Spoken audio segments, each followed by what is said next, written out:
नमस्कार, भृगु ज्ञानवाणी में आप सभी का स्वागत है।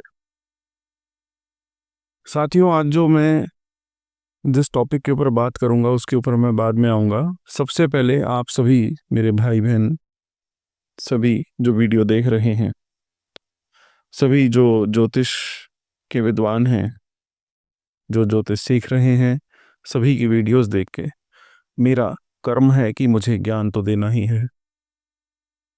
तो आज हम बात करने वाले हैं। सबसे पहले तो मैंने कमेंट्स में देखा बहुत सारे जन अष्टम भाव के ऊपर उपाय जाते हैं कि अष्टम भाव से रिलेटेड कोई उनको उपाय मिल जाए, चाहे अष्टम में शुक्र हो, चाहे अष्टम में कोई भी ग्रह हो। तो मैं आप सभी को बताना चाहूँगा कि मैं अष्टम भाव के लिए एक स्पेशल उपाय जो मैं अपने सभी क्लाइंट्स के करवाता हूँ, आप सभी के लिए मैं वो देना चाहता हूँ आपको। तो आप हमारी ईमेल आईडी पे या फिर व्हाट्सएप नंबर पे मैसेज करिए और आपको यही लिखना है कि अष्टम भाव के लिए जो उपाय है वो बता दीजिए, तो आपको उसी टाइम मिल जाएगा। देखिए, होता क्या है कि कमेंट्स के ऊपर बहुत सारे कमेंट्स हैं, बहुत सारे व्हाट्सएप भी आते हैं, मेल्स भी आते हैं, तो थोड़ा सा समय अवश्य लगेगा क्योंकि मेरे पास इतनी बड़ी टीम नहीं है। क्योंकि हम लोग दिखावा नहीं करते, हम लोग जन कल्याण के लिए, आप सभी के लिए हैं। तो जो हो सकेगा, जितना हो सकेगा, हम कम से कम समय में आप सभी के कमेंट्स का, आप सभी ने जो फॉर्म्स भरे हैं उसका और आपके ईमेल्स का बहुत जल्दी उत्तर देंगे। तो मैं एक बार फिर दोहराना चाहूँगा कि जो भी अष्टम भाव से रिलेटेड कमेंट्स करे गए हैं कि हमें अष्टम भाव का उपाय बता दीजिए, तो आप व्हाट्सएप करिए। व्हाट्सएप नंबर स्क्रीन पर डिस्प्ले हो रहा है और उसमें आपको यही लिखना है कि अष्टम भाव का जो उपाय है वो बता दीजिए और आपको वहाँ समझा दिया जाएगा, जब भी आपको उपाय दिया जाएगा, कि क्या करना है, कैसे करना है। तो अब हम आगे चलते हैं अपनी वीडियो, आज की वीडियो की तरफ। देखिए, कलयुग चल रहा है। कलयुग में केवल कर्म और भाग्य ही आप सभी को सुख दे सकता है, धन दे सकता है, आपका मान सम्मान बढ़ा सकता है। तो कर्म तो हमने देखा पिछले कुछ वीडियोस में, हम जिस तरीके से आपको थोड़ा सा गाइड कर रहे थे, जो ज्ञान हमारे पास है और कुछ ज्ञान जो शास्त्रों के निमित्त है, प्रमाणिक है, जो सभी ज्योतिष विद्वान प्रयोग करते हैं, हम उसको थोड़ा सा अच्छे से आप तक पहुंचा पा रहे हैं। तो सभी को चाहिए कि वो ऐसा ज्ञान सभी को बांटें ताकि जन कल्याण हो सके। तो आज हम बात करने वाले हैं जो हमारी लगन कुंडली के अंदर भाग्य का स्थान है उसके विषय में। बहुत से ज्योतिषों में, बहुत सी पुस्तकों में भाग्य स्थान के बारे में बहुत कुछ लिखा है, अपनी वीडियोस में भी बहुत कुछ कहते हैं, लेकिन जो प्रमाणिक मुझे लगा वो मैं आप सभी के साथ शेयर कर रहा हूँ। जो सत्य होता है वही हम लोग आप तक पहुंचाते हैं। तो चलिए, आज हम बात करने वाले हैं हमारी लगन कुंडली में 9वें भाव के बारे में। जो भी अंक आपके 9वें भाव में लिखा हुआ है वो कौन से भाव में बैठा है, यानी कि नवम भाव का स्वामी अगर नवम भाव में आपके 8 अंक लिखा है, तो यानी कि मंगल कौन से भाव में बैठा है। अगर 12 नंबर लिखा है तो देवगुरु बृहस्पति कौन से भाव में बैठे हैं। तो आप स्क्रीन पर देखिए, आपको अब यहाँ से हम स्क्रीन के थ्रू थोड़ा सा गाइड करते हैं। देखिए, ये आपका नवम भाव है। अब यहाँ से जो भी अंक लिखा हो, चाहे 1 लिखा हो, 2 लिखा हो, 8 लिखा हो, 9 लिखा हो, तो आप सब ज्योतिष को अच्छे से समझते हैं, आपको पता ही होगा कि इन अंकों से कौन सी राशि बनती है। मैं वीडियो को ज़्यादा बड़ा ना करते हुए शॉर्ट में थोड़ा सा समझाऊंगा, क्योंकि बहुत से कमेंट्स मैंने देखे, उसमें लिखा है कि आप बहुत लंबा लंबा लेके जाते हैं वीडियो को और बहुत धीरे बोलते हैं। तो आज मैं थोड़ा सा फास्ट फॉरवर्ड करता हूँ अपने आप को। देखिए, आप सभी को पता है कि नवम भाव भाग्य का भाव होता है। किसी भी जातक की या किसी मनुष्य की अगर लगन कुंडली में भाग्य कैसा रहेगा, क्या मिलेगा, क्या सुख नहीं मिलेगा, भाग्य सोया हुआ है या जागा हुआ है, तो उसके लिए हम सबसे पहले नवम भाव देखते हैं। नवम भाव में देखने के बाद जो नवम भाव की राशि होती है उसको देखा जाता है कि उस नवम भाव का जो स्वामी है वो कौन से भाव में बैठा है, उसी के अनुसार आपको फल मिलने वाला है। नवम भाव हमारी लगन कुंडली में शुभ भाव होता है, बहुत शुभ। इसके साथ साथ ये त्रिकोण का भी स्थान है। आप जानते हैं ना, त्रिकोण पहला, पांचवा और नौवा, यानी कि नवम भाव त्रिकोण का भी भाव है ये। और भाग्य का भाव ही क्यों बना? क्योंकि ये पिछले जन्म के आपके जो कर्म हैं उसको दर्शाता है। आपका जितना भी पिछला जन्म हुआ उसके जो कर्म हैं वही आपके लिए, अगर आपने अच्छे कर्म करे तो आपका यहाँ पे भाग्य अच्छा रहेगा, अगर आपने बुरे करे होंगे तो यहाँ से आपका नवम भाव डिस्टर्ब हो जाएगा। तो ये नवम भाव आपके पिछले जन्म को भी रिप्रेजेंट करता है। कोई भी लर्निंग अगर आपकी लाइफ में आने वाली है या आप करने वाले हो तो वो भी हम 9th हाउस से देखेंगे। नवम भाव को भाग्य का भाव कहते हैं, ये तो आप सभी को पता है। तो आज हम देखने वाले हैं कि भाग्येश जो है आपका कौन से भाव में बैठा है और आपको क्या फल मिलेगा उससे। तो चलिए आज हम शुरू करते हैं। सबसे पहले हम देखेंगे कि अगर नवम भाव का स्वामी अगर लगन में हो तो लगन क्या होता है आप सभी जानते हैं। सबसे मेन इम्पोर्टेंट आपके जीवन में लगन का ही जो पहला भाव है उसका बहुत बड़ा महत्व होता है। और यहाँ पे अगर नवम भाव का स्वामी विराजमान हो जाए, देखिए जिस भी जातक की जन्म लगन कुंडली में नवम भाव का स्वामी पहले भाव में यानी कि लगन में हो, तो जातक जो है सभी का सम्मान करने वाला होता है, चाहे गुरुजन हो, चाहे विद्वान हो, चाहे स्वयं के माता पिता ही क्यों ना हो। बहुत भाग्यशाली होता है जातक, क्योंकि उसे अपने विद्वानों का सम्मान करना आता है। और जब विद्वानों का आप सम्मान करेंगे तो आपको आशीर्वाद भी अवश्य मिलेगा और आपका भाग्य जो है चमकेगा। आप अपने स्वयं के बल से, मेहनत से अपने जीवन को सफल बनाते हैं। जो भी हासिल करते हैं आप स्वयं अपनी मेहनत और लगन से करते हैं। देखिए, आप कहीं भी किसी भी सभा में बैठे हों, अपने सोशल सर्कल में हों, आप बहुत ही अट्रैक्टिव होंगे। आप लोगों का आकर्षण खींचने वाले होंगे, सेंटर ऑफ द पॉइंट बनेंगे। आप कहीं पे भी जाएंगे लोग आपको देखेंगे, मुड़ मुड़ के देखेंगे। जो आपकी स्टडीज़ हैं वो भी बहुत अच्छी होंगी, आपने बहुत अच्छी शिक्षा प्राप्त करी होगी, बहुत हाई लेवल तक आप पढ़ेंगे। और इसके साथ साथ जो आपका व्यक्तित्व है वो बहुत महत्वपूर्ण है और बहुत अच्छा है। आप बहुत फेमस होंगे, चाहे अपने सोशल सर्कल में या अपने ऑफिस में या अपने बिजनेस में, अपने कार्य क्षेत्र में, हर जगह आप बहुत फेमस व्यक्ति होंगे, आपकी प्रसिद्धि बहुत अच्छी होगी। इसके साथ साथ आपको पैतृक संपत्ति और जमीन जायदाद से कभी भी नुकसान नहीं होगा। जमीन जायदाद अच्छी है क्योंकि आप मेहनत करके खुद स्वयं बना रहे हैं। इसके साथ साथ आपको ये बात का ध्यान रखना होगा कि अगर आपके नवम भाव के स्वामी पर अगर पहले भाव में बैठा है, किसी और अशुभ ग्रह का प्रभाव अगर नहीं पड़ रहा है, तो आपको ये सब अच्छे फल जरूर प्राप्त होंगे। और इसका अर्थ ये नहीं है कि आपको इसके पूरे लाभ, अगर अशुभ दृष्टि पड़ रही है तो आपको कोई भी लाभ नहीं मिलेगा, बस कुछ 70% आपको अच्छे लाभ मिलेंगे। तब भी अगर किसी अशुभ ग्रह की दृष्टि आपके नवम भाव के स्वामी जिस भाव में है उस पर पड़ भी रही है, तो ऐसा क्यों होता है? क्योंकि जो लगन है वो नौवें घर से यानी कि नवम भाव से पंचम भाव बनता है, तो नव पंचम योग बनता है।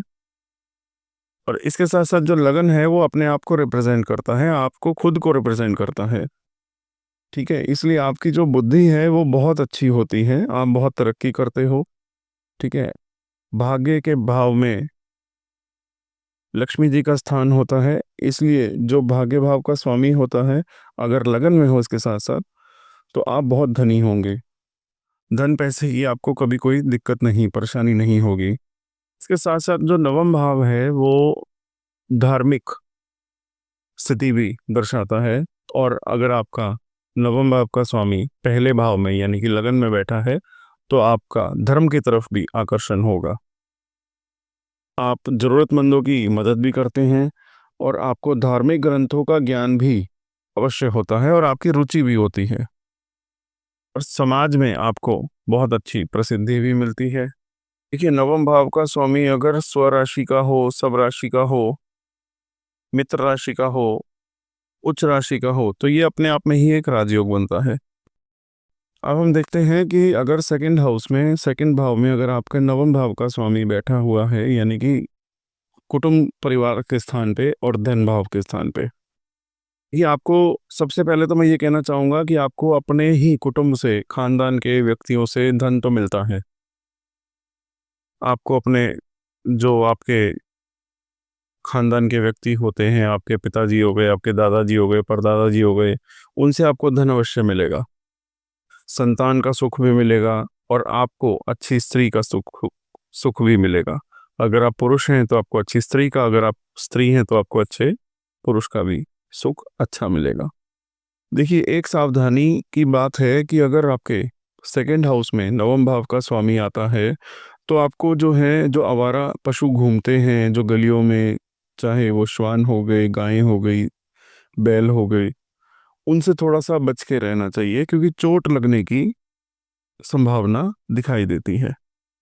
देखिए, अगर इसमें सबसे अच्छा योग बनने की बात करी जाए, तो अगर आप ये ध्यान रखिएगा कि अगर किसी भी जातक का, किसी मनुष्य का अगर नवम भाव का स्वामी सेकंड हाउस में यानी कि सेकंड भाव में आता है, और सेकंड हाउस में जो राशि है उसका स्वामी अगर नाइन्थ हाउस में आ जाता है, भाग्य के भाव में, तो ये सबसे अच्छा योग बनता है। अगर ऐसा योग बनता है तो आपको हर तरह का सुख मिलेगा, सुख समृद्धि प्राप्त होगी आपको हर तरीके की, जैसी आपकी कामना होगी।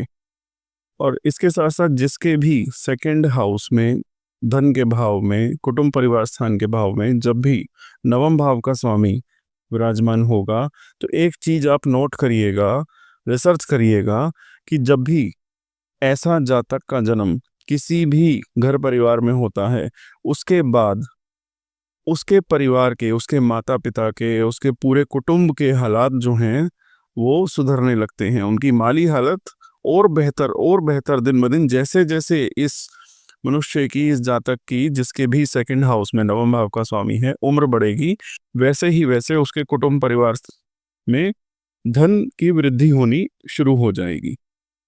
एक चीज मैं आपको कहना चाहूंगा कि अगर आपके घर परिवार में अगर कोई आपका फैमिली बिजनेस है, तो आप उसी को ज्वाइन करिए। आपके ज्वाइन करने के बाद ही वो फैमिली बिजनेस या फैमिली व्यापार जो भी है, जो भी आपके परिवार से चला आ रहा है, पीढ़ियों से चला आ रहा है, अगर आप वो ज्वाइन करते हैं, तो उसमें दिन दुगनी रात चुगनी सफलता आपको मिलेगी, केवल आपके उसमें ज्वाइन करते ही। क्योंकि आपका भाग्य, आपके आपके भाग्य का सुख सेकंड हाउस में धन बन के आपके कुटुंब परिवार स्थान पे धन की वर्षा करेगा। लेकिन एक दुष्प्रभाव है, क्योंकि नवम भाव से ये सेकंड हाउस छठा घर है, तो इसीलिए कोर्ट केसेस वगैरह पड़ सकते हैं, वहां पे आपको खर्चा करना पड़ सकता है। लाइफ में कभी ना कभी एक बार ये योग बनेगा, या तो आप करोगे किसी पर कोर्ट केस, या फिर आपके ऊपर कोई कोर्ट कोर्ट केस कर देगा। देखिए, आपकी जो बुद्धि है ना, बहुत तीक्ष्ण है, बहुत तेज है, और बातचीत करने का ढंग, आपकी वाणी, जिस प्रकार से आप सामने वाले से बात करते हैं, आपको पता है कि किससे, किस व्यक्ति से किस प्रकार से बात करनी है, ताकि आपका कार्य सिद्ध हो जाए। अब बात करते हैं एजुकेशन की, तो आपकी बहुत हायर एजुकेशन होगी, आपके पास बहुत सारी डिग्रियां होंगी। हो सकता है कि आप 2-3 फील्ड के अंदर अपना जो आपका पैशन है वो भी साथ के साथ अपनी स्टडीज के साथ फॉलो कर सके, ऐसा देखा गया है। और जिनके भी सेकंड हाउस में नवम भाव का स्वामी बैठा होता है, आप धर्म का प्रचार भी कर सकते हैं। आप कोई कथावाचक या फिर धर्म के प्रति जागरूकता बढ़ाने का कार्य भी कर सकते हैं। और अगर आप ऐसा करते हैं तो धन के साथ साथ आपके अच्छे फॉलोअर्स भी होंगे, आपके अनुयायी भी बहुत बनेंगे। आप एक धर्म गुरु बन सकते हैं। जितने बड़े बड़े धर्म गुरु हैं, उन सभी का नवम भाव का स्वामी सेकंड हाउस में बैठा होता है और उस पर सभी अच्छे ग्रहों की दृष्टि होती है। अब बात करते हैं कि अगर नवम भाव का स्वामी थर्ड हाउस यानी तीसरे भाव में आ जाए, तो अगर शुभ स्थिति में हो तो आपके भाई आपका सहयोग करेंगे। आप लेखक, पत्रकार, कवि हो सकते हैं। आप मीडिया से रिलेटेड, कम्युनिकेशन से रिलेटेड बहुत तरक्की कर सकते हैं। और इसके साथ साथ नवम भाव का स्वामी अगर तीसरे भाव में आ जाता है, वो सीधे नवम भाव पर दृष्टि रखेगा, क्योंकि नवम भाव की 7वीं दृष्टि सीधा अपने ही भाव पर पड़ रही है। इससे अच्छा योग और क्या हो सकता है। और इससे आपके भाग्य में वृद्धि होगी। देखिए, अगर बाकी के ग्रहों को भी देखा जाए, उनका अगर अशुभ प्रभाव पड़ भी रहा है, तो भी तीसरे भाव में नवम भाव का स्वामी होने से वो अपने सप्तम की दृष्टि से अपने ही भाव को देख रहा है। तो इससे ये योग ये दर्शाता है कि जितने मर्जी अशुभ ग्रहों की दृष्टि हो या आपके ग्रह अशुभ हो, इतना तो आप कर ही सकेंगे कि आप आराम से अपने इज्जत मान सम्मान से रह पाएं। आपको कोई कष्ट नहीं होगा बदनामी से। तीसरे घर से यात्राएं भी देखी जाती हैं और आप छोटी यात्राएं तो करते ही रहते हैं, और ये आपके लिए भाग्यशाली बहुत है। और इसके साथ साथ आपका म्यूजिक सुनने का बहुत अच्छा शौक होगा, या म्यूजिक सुनने का या खुद म्यूजिक बनाने का। कईयों को म्यूजिकल इंस्ट्रूमेंट बजाने का शौक बहुत होता है। तो जिनके भी नवम भाव का स्वामी तीसरे भाव में होता है, तो उनको ये सभी शौक होते हैं म्यूजिक से रिलेटेड। और बहुत बार ऐसा भी देखा गया है कि आप अपने इस पैशन को, अपनी इस हॉबी को, जो म्यूज़िक सुनने की है या म्यूज़िक बनाने की है, उसको अपने प्रोफेशन में भी आप यूज़ कर सकते हैं। उससे आप अर्निंग भी कर सकते हैं, ऐसा देखा गया है। अगर आपको अपने जीवन में कभी ऐसा लगे कि आपको तरक्की नहीं मिल रही, आपको लाभ नहीं हो रहा है, तो मैं आपको एक चीज़ बताता हूँ, आप धार्मिक यात्राएं शुरू करिए उस समय। मेरा कहने का तात्पर्य ये है कि ये नहीं कि आप धार्मिक तीर्थ यात्रा पे निकल जाएं लंबी-लंबी। अगर आपको जीवन में कभी भी थोड़ा-सा भी कष्ट होता है, तो किसी न किसी, चाहे 1 माह में या 2 माह में, आप किसी न किसी अच्छे, सिद्ध और प्राचीन धार्मिक स्थान पे अवश्य जाएँ। उससे आपको लाभ मिलेगा। देखिए, थर्ड हाउस जो भी होता है, तीसरा भाव, वो पराक्रम का भी होता है। और ऐसा देखा गया है कि आप बहुत कोशिश करते हैं, बहुत प्रयास करते हैं अपने जीवन को आगे बढ़ाने के लिए। आप लेकिन उससे सैटिस्फाई नहीं हो पाते हैं। जो भी आपके जीवन में सैटिस्फैक्शन आपको चाहिए होता है, आप ट्राई करते रहते हैं कि उस लेवल तक आप पहुंच सकें। और जब आप उस लेवल को अचीव कर लेते हैं, उस लेवल तक पहुंच जाते हैं, तो उसके बाद आप एक नई दिशा की ओर डाइवर्ट हो जाते हैं कि आपका वो चीज़ तो आपने अचीव कर ली, फिर आप एक नए एम अपने लिए सेट करते हैं और उसके लिए आप मेहनत शुरू करते हैं। बढ़ते हैं आगे चतुर्थ भाव की ओर। नवम भाव का स्वामी अगर चतुर्थ भाव में हो, यानी कि चौथे घर में, यानी कि फोर्थ हाउस में हो। जब भी नवम भाव का स्वामी फोर्थ हाउस में होगा, तो आपको अपने जमीन जायदाद का, वाहनों का, गाड़ियों का जो भी शौक होगा, उसका पूरा सुख ले पाएंगे। इसके साथ साथ आपके अगर चतुर्थ भाव में नवम भाव का स्वामी आता है, तो यहाँ पे एक राजयोग बनता है। कैसे? देखिए, नवम भाव एक त्रिकोण का भाव है और जो चतुर्थ भाव है, वो केंद्र का भाव है। और अगर नवम भाव का स्वामी चौथे भाव में आ जाएगा, चतुर्थ भाव में आ जाएगा, तो ये अपने आप में ही एक राजयोग बनता है। लेकिन इसके साथ साथ आपको एक चीज देखनी होगी कि किसी अशुभ ग्रह की दृष्टि या प्रभाव ना पड़ रहा हो। अगर ऐसा नहीं होता है, तो ये बहुत अच्छा फल मिलेगा और आपका जीवन जो है बहुत सुखमय व्यतीत होगा। देखिए, इतना तो निश्चित है कि आपको पैतृक संपत्ति मिलती है, और जब पैतृक संपत्ति मिलती है, तो आपका जीवन ऑटोमेटिकली अपने आप ही सुखमय हो जाता है और उस चीज़ का आप सुख भोगेंगे। नवम भाव का स्वामी चौथे भाव में हो तो आप धार्मिक भी बहुत होंगे। इसके साथ साथ ये माता का भी स्थान है। आपकी माता भी बहुत धार्मिक विचारों वाली होंगी और भाग्यशाली भी हैं आप बहुत। ऐसा भी देखा गया है नवम भाव का स्वामी अगर चौथे भाव में होता है तो आप जरूरतमंदों की सेवा खुद करने जाते हो।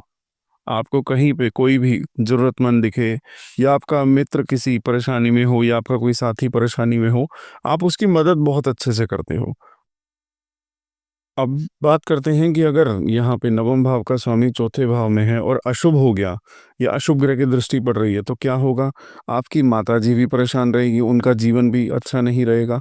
आपकी अपने पिताजी से नहीं बनेगी, पिताजी से आपको परेशानी होगी। बात करते हैं पंचम भाव में। पंचम भाव में अगर नवम भाव का स्वामी हो तो आप बहुत ही धार्मिक होंगे, आप बहुत बुद्धिमान होंगे, बहुत विद्वान भी होंगे, बहुत धर्म के प्रति आपकी रुचि बहुत अधिक होगी। उसका कारण क्या है?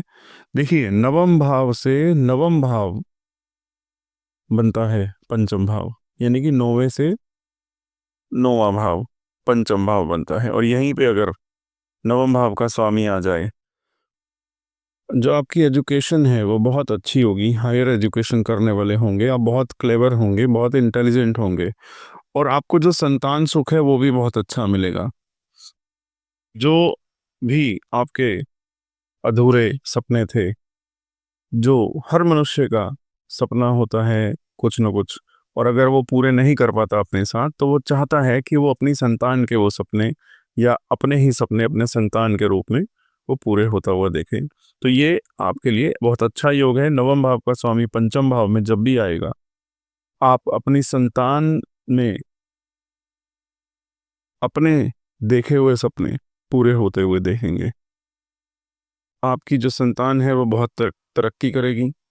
आप धनी तो होंगे ही, लोकप्रिय भी होंगे इसके साथ साथ। और एक बात का ध्यान रखिएगा, अचानक से आपको धन लाभ होगा ही होगा। पूरी लाइफ में कभी ना कभी आपको कोई पैतृक संपत्ति मिल सकती है। और अगर इसके साथ साथ अगर आप राजनीति के क्षेत्र में हो या आपकी रुचि है तो आप बहुत कामयाब होगे और आपके पास कोई ना कोई अच्छी पावर जरूर होगी, चाहे सरकारी शक्ति हो या फिर आपके बॉस लेवल पे होंगे आप। और जो आपका घर होगा वो बहुत अच्छा होगा, बहुत सुंदर होगा और देखने लायक होगा। और आसपास के लोग आपके घर का उदाहरण भी देते होंगे कि बहुत अच्छी आप डेकोरेशन वगैरह करके रखते हो, बहुत साफ सुथरा रखते हो, नई नई टेक्नोलॉजी यूज़ करी होगी, नए पत्थर, नए मार्बल, नए तरीके के डिज़ाइन से बनाया हुआ होगा आपका घर। ये सब फल होते हैं जब भी नवम भाव का स्वामी पंचम भाव में आता है। अब हम बात करते हैं छठे भाव की। सबसे पहले हम छठे भाव में क्या देखेंगे? सबसे पहले हम ये देखते हैं कि किसी की भी अगर गवर्नमेंट जॉब की इच्छा होती है, जो भी सरकारी नौकरी पाना चाहते हैं, तो वो ध्यान से सुनिए। आपको देखना क्या है, अगर आपका नवम भाव का स्वामी छठे भाव में आ जाता है तो आपको सरकारी नौकरी अवश्य मिलेगी, कोई भी नहीं रोक सकता। और हो सकता है कि आप जज बन जाएं, बहुत अच्छा चांस है। और आप कोई भी आपका प्रोफेशन हो, चाहे बिजनेस करते हो, सर्विस करते हो या कंसल्टेंट हो या एडवाइज़र हो, हर तरीके के आपके कार्य क्षेत्र में आप कामयाब होंगे। इसका कारण क्या है? क्योंकि जो 6th हाउस है वो नवम भाव से 10th हाउस बनता है। इसलिए कार्य क्षेत्र में आपको बहुत अच्छा शुभ प्रभाव पड़ेगा। बस ये ध्यान रखना होगा कि किसी अशुभ ग्रह की दृष्टि छठे भाव में ना पड़े। अब देखिए, जो छठा भाव होता है वो शत्रुओं का भी होता है। तो जो भी आपका शत्रु होगा वो आप ही के लेवल का होगा और आप प्रयास करेंगे कि आप अपने शत्रु, ये एक बहुत अच्छी खूबी होगी आपके अंदर कि आप अपने शत्रु, जो भी आपका शत्रु है, एक तो वो आपके लेवल का हुआ। दूसरी बात, आप उसके साथ इतनी विनम्रता से बात करेंगे कि अपना जो भी आपका इशू हुआ है आपस में, जो भी शत्रुता का कारण है, उसको बैठ के आप बहुत प्यार से सुलझा लेंगे। क्योंकि आप अपने शत्रु को बहुत अच्छे से पहचानते हैं। और ऐसा भी देखा गया है कि कभी-कभार आपको पता है कि ये जातक आपका शत्रु है, फिर भी उस ये जानने के बाद भी आप उस व्यक्ति की, उस मनुष्य की मतलब अपने शत्रु की साथ भी देंगे। अगर आपका शत्रु किसी परेशानी में हुआ तो आप पीछे नहीं मुड़ेंगे, उसकी हेल्प करेंगे जाके। ये भी संभव है कि जिनके साथ भी आपकी शत्रुता हो वो बहुत पावरफुल पर्सन भी हों, चाहे राजनीति के क्षेत्र में या आपके कार्य क्षेत्र में, उनके पास शक्तियां बहुत होंगी। ये जानने के बाद भी, क्योंकि भाग्य आपका साथ दे रहा है, क्योंकि भाग्य भाव का स्वामी छठे भाव में बैठ गया, तो भाग्य तो आपके साथ है ही। इसलिए आप डरेंगे नहीं किसी से भी। शत्रुता अगर लेनी भी हो तो आप खुल कर लेंगे और आपका शत्रु कुछ नहीं बिगाड़ पाएगा। एक चीज का खतरा और हो सकता है आपके जीवन में, अगर नवम भाव का स्वामी छठे भाव में आता है तो कोई भी लीगल डॉक्यूमेंटेशन का रीजन बन सकता है आपका नुकसान होने का। तो इसलिए मैं यही आपको कहूंगा कि कोई भी लीगल डॉक्यूमेंट अगर आप साइन करते हैं, सिग्नेचर करते हैं, तो उसको करने से पहले पूरा पढ़िए, उसके बाद ही उस पर दस्तखत करिए। और दस्तखत करने के बाद उसकी एक कॉपी भी हमेशा अपने पास रखिए। आपके पास उसका प्रूफ होना चाहिए कि आपने जिस पर साइन किया है उसमें क्या लिखा था। क्योंकि ऐसा देखा गया है कि नवम भाव का स्वामी जब भी छठे भाव में आता है तो कोर्ट केस वगैरह का इशू भी हो सकता है। लीगल डॉक्यूमेंटेशन की वजह से आप फंस सकते हैं। घबराना नहीं है आपको। अगर कोर्ट केस हो भी गया तो भाग्य आपके साथ है। इस चीज का आपको निडर होके सामना करना है। आप हारेंगे नहीं, आपकी विजय निश्चित है, क्योंकि नवम भाव का स्वामी छठे भाव में बैठा है। बस एक चीज का ध्यान रखना होगा, कोई अशुभ ग्रह की दृष्टि ना हो, और अगर अशुभ ग्रह की दृष्टि है तो उसका उपाय तुरंत करिएगा। अगर आपको उपाय नहीं पता है तो आप हमसे संपर्क कर सकते हैं, हम आपको उपाय बताएंगे उसका। आपको कभी भी अपने कार्य क्षेत्र में धन की आवश्यकता पड़ सकती है अपनी वृद्धि के लिए, तो आप अवश्य ही कोई भी लोन या ऋण ले सकते हैं। आपका बहुत, अगर आप लेते हैं तो बहुत आसानी से ऋण उतर भी जाएगा, क्योंकि भाग्य भाव का स्वामी छठे घर में बैठा है और छठा घर रोग, ऋण और शत्रु का होता है। बस आपको ध्यान रखना होगा कि जो भी आप लोन ले रहे हैं वो अपनी वृद्धि के लिए लें, अपने बिजनेस को बढ़ाने के लिए ही लें। व्यर्थ की चीजों पर खर्चा करने के लिए, अधिक खर्च करने के लिए या लग्जरी को पूरा करने के लिए, अपने शौकों को पूरा करने के लिए लोन कभी ना लें। अगर आप ऐसा करते हैं तो बहुत परेशानी हो सकती है।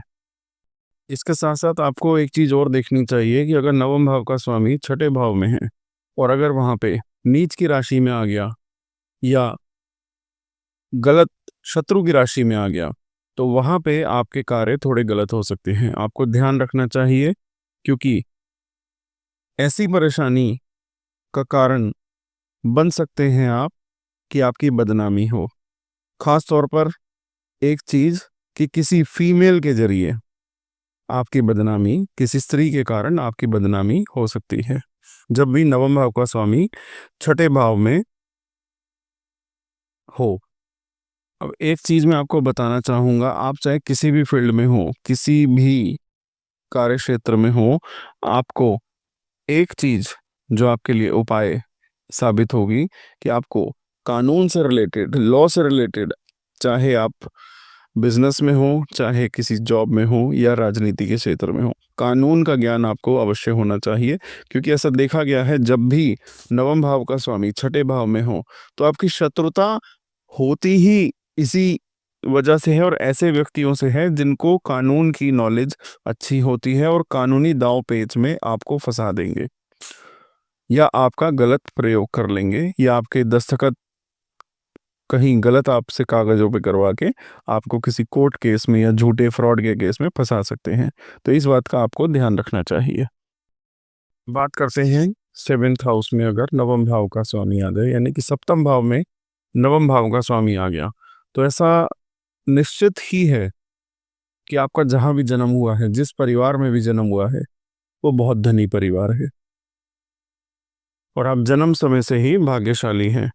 और इसके साथ साथ जो आपके जीवन साथी हैं, जो आपकी पत्नी है, उनकी पर्सनैलिटी बहुत अच्छी होती है और इसके साथ साथ आपके भाग्य की वृद्धि के लिए बहुत अच्छी होती हैं।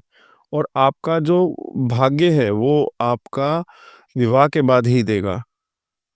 विदेश यात्रा के लिए भी बहुत अच्छे योग बनते हैं। इसके साथ साथ जब भी नवम भाव का स्वामी सप्तम भाव में आएगा तो ये आपका लाभ का भाव में आ गया, और अगर यहाँ पे शुभ है तो आपको बहुत से शुभ योग बनाएगा यहाँ पर। इसका कारण क्या है? क्योंकि लाभ भी आपको पूर्व जन्म के कर्मों से मिल रहा है और भाग्य भी। तो ये युति बहुत अच्छी होती है। इसके साथ ही जो सप्तम भाव होता है वो मारक भाव भी होता है, और अगर आपका नवम भाव का स्वामी सप्तम भाव में है और अशुभ स्थिति में है तो आपको ये कष्ट देगा, क्योंकि मारक भाव बन गया। आपको शारीरिक रोग हो सकते हैं जब भी नवम भाव का स्वामी अशुभ स्थिति में सप्तम भाव में बैठेगा। करना क्या है? आपको अपनी दशा और अंतर्दशा देखनी है और उसका उपाय करना है। अगर शुभ स्थिति में होगा तो कोई चिंता की बात ही नहीं है। इसके साथ आप लोकप्रिय बहुत होंगे, आपकी प्रसिद्धि बहुत अच्छी होगी, क्योंकि त्रिकोण का मालिक केंद्र में आ जाएगा। बात करते हैं जब नवम भाव का स्वामी अष्टम भाव में आ जाए। ये थोड़ी विकट स्थिति होती है कि जब भी नवम भाव का स्वामी अष्टम भाव में आएगा तो आपके काम बनने में थोड़ी सी परेशानी होगी, पैतृक संपत्ति मिलने में थोड़ी सी कठिनाई होगी, ससुराल पक्ष के साथ आपके थोड़े संबंध अच्छे नहीं होंगे। इसके साथ साथ अगर आप कोई रिसर्च करके या किसी चीज़ की खोज करके अगर कार्य करना चाहते हैं तो उस चीज़ के लिए ये अच्छा योग है, आपको लाभ होगा। जब भी नवम भाव का स्वामी अष्टम भाव में आएगा तो जो आपका नेचर होगी, जो आपका स्वभाव होगा, वो थोड़ा सा सेंसिटिव नेचर का होगा। छोटी छोटी बात आप सोचते रहोगे, छोटी छोटी बात पर आप अपने दिल पर ले लोगे। जैसे कि आप किसी ने आपके बारे में कुछ कह दिया तो आप बार बार फिर आप ये सोचोगे कि उसने ऐसा क्यों बोल दिया, मैंने तो उसको ऐसा कुछ भी नहीं कहा था। ऐसी स्थिति में आपको अपना रिमोट कंट्रोल किसी और के हाथ में नहीं देना चाहिए, जबकि ये मुश्किल है, आप ऑलरेडी दे चुके हो। और ऐसे में वो व्यक्ति जिसके पास आपका रिमोट कंट्रोल है वो आपको दुखी ही करेगा, आपकी लाइफ में प्रॉब्लम्स ही क्रिएट करेगा। थोड़ा आपको इस चीज़ पर कंट्रोल करना चाहिए, वरना आप जो है डिप्रेशन में ही रहोगे। इसके साथ साथ एक बात और है, जब भी नवम भाव का मालिक अष्टम भाव में वक्री होकर आ जाए तो आप बहुत भाग्यशाली होंगे और सभी सुखों को प्राप्त करने वाले होते हैं आप। और अगर शुभ ग्रह शुक्र, गुरु और बुध वक्री होकर अष्टम आ जाएं तो बहुत ही अच्छा योग बनता है। बस इस चीज़ का आपको ध्यान रखना है कि वो ग्रह अस्त ना हो। अगर अस्त हो गए तो उन ग्रहों की पावर ही खत्म हो जाएगी। बट इस चीज़ का आप ध्यान रखिएगा, लाइफ में कभी ना कभी आपको गुप्त तरीके से धन प्राप्त तो अवश्य होगा ही होगा। बट शर्त है कि आपको अपनी सभी परियोजनाएं, आप क्या करते हो, कहाँ जाते हो, कहाँ से आपको पैसा मिल रहा है, अपनी सोर्स ऑफ इनकम वगैरह सब कुछ आप सीक्रेट रखिए। कित कितना कमाते हो, कितना खर्च करते हो, क्या चीज़ें पसंद हैं, ये सब चीज़ें आपको सीक्रेट रखनी चाहिए। और अगर नवम भाव का स्वामी अष्टम भाव में अशुभ हो तो आपके पिता से आप थोड़ा सा गुस्से वाले होंगे, या आपके पिता की सेहत थोड़ी अच्छी नहीं होगी, या फिर आप अपने पिता से बहुत डरते होगे। अब हम बात करते हैं नवम भाव का मालिक अगर नवम भाव में ही बैठा हुआ हो। ये सबसे अच्छा योग है, इससे अच्छी और कोई बात ही नहीं हो सकती। आप बहुत भाग्यशाली हैं, आपका स्वभाव बहुत धार्मिक है। जब आपकी आयु 60-65 वर्ष की हो जाती है तो आपका ध्यान जो है इस लोक से मृत्यु की ओर, विरक्ति की ओर चला जाता है। यानी कि आपको जो है परलोक जाने की फिक्र हो जाती है कि इस लोक में तो आपका समय खत्म होने वाला है, आप मेहमान की तरह आप रह रहे हो इस लोक में, और आपके पास अब बहुत थोड़ा ही वक्त बचा है। और ऐसे ही समय पर आप सबसे अच्छे कार्य करना आरंभ करते हैं और बीमारों की सेवा करनी शुरू कर देते हैं, ज़रूरतमंदों की सेवा करते हैं। और ऐसा भी देखा गया है, जब भी नवम भाव का स्वामी नवम भाव में ही हो तो आपके कार्य को रुकते नहीं हैं। स्वयं ही जो भी आपकी इच्छा होती है, इच्छा के अनुसार कार्य अपने आप ही होते रहते हैं। आपको अधिक मेहनत भी नहीं करनी पड़ती और आपके बड़े-बड़े कार्य सिद्ध होने लग जाते हैं। और ये भी देखा गया है कि भाग्य का मालिक अच्छा हो और नवमेष में हो तो मिट्टी में भी हाथ डालोगे तो सोना मिलेगा। इस भाव का इतना विशेष महत्व है आपके जीवन में। आपके पिता भी श्रेष्ठ होंगे और आपका जो संतान होगी वो भी श्रेष्ठ होंगे। आपकी अगर विदेश में रहने की या विदेश में जॉब करने की इच्छा हो तो आपके लिए ये शुभ योग है। आप विदेश में भी जाके अच्छी तरक्की करने वाले हैं। और जब भी नवम भाव का स्वामी नवम भाव में ही विराजमान हो तो ऐसा कहा जाता है कि आपके पूर्व जन्म के अच्छे कर्म थे जो आपको इस जन्म में आपका भाग्य बहुत उज्जवल था और अगला जन्म भी आपको अच्छा ही मिलेगा। अब हम बात करेंगे नवम भाव का स्वामी अगर दशम भाव में आ जाए, यानी कि अपने से एक घर आगे आ जाए, ये बहुत अच्छा राजयोग का निर्माण करता है। आप जो भी कार्य करेंगे, आप चाहे सर्विस करते हो या कैसे भी हो, आप किसी उच्च उच्च पद पर हो या राजनीति में आपका बहुत नाम होगा।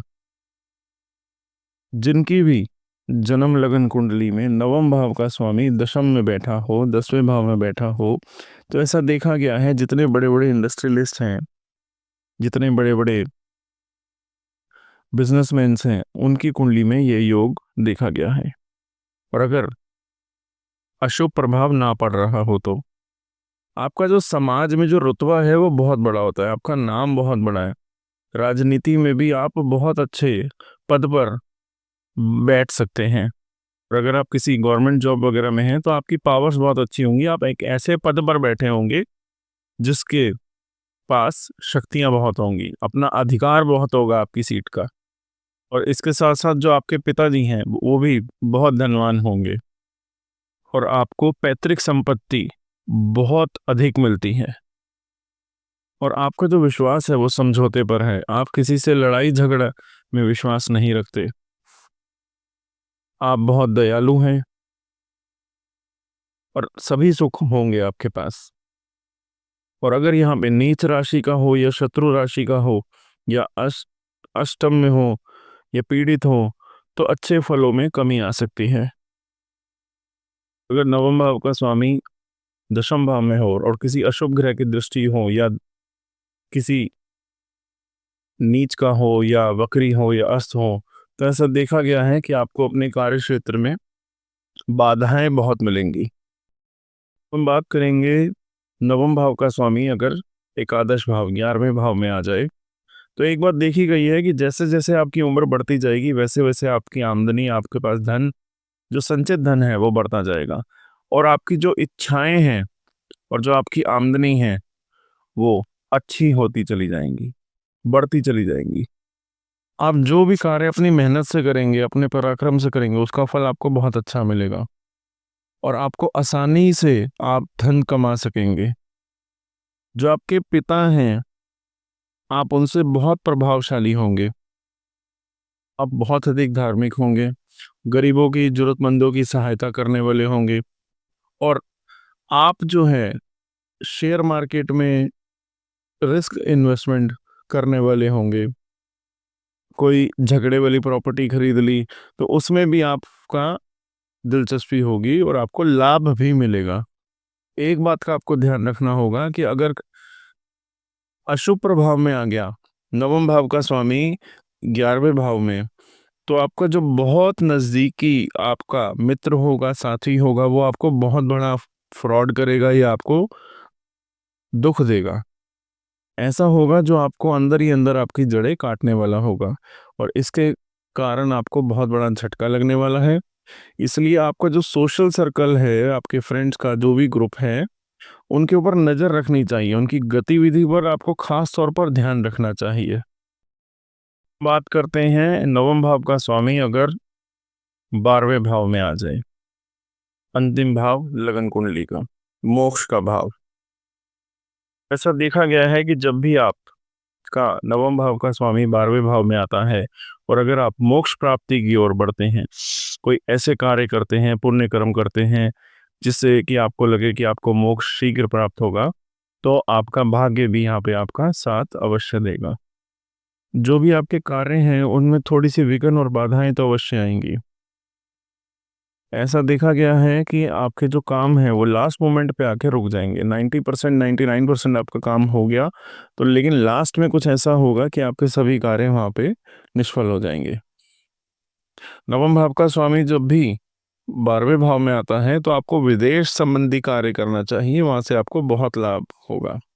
आपको अपनी जन्म भूमि से दूर रहकर जो भी कार्य करेंगे वहां पे आपको लाभ होगा।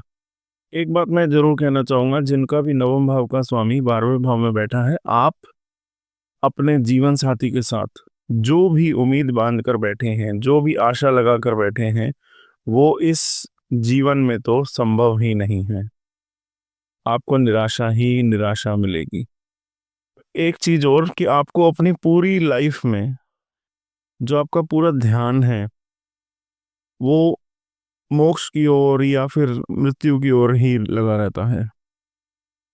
कोशिश करते हो कि इस जन्म में आप अच्छे कर्म कर रहे हो ताकि आपको मोक्ष मिले, आपकी गति अच्छी हो जाए और अगला जन्म भी आपका अच्छा हो। तो ये तो था हमारा आज का वीडियो। अभी जैसे कि मैंने अपनी पुरानी कुछ वीडियोस में आपको बताया है कि हम प्रयास कर रहे हैं कि आप सभी को उपाय बताए जाएं।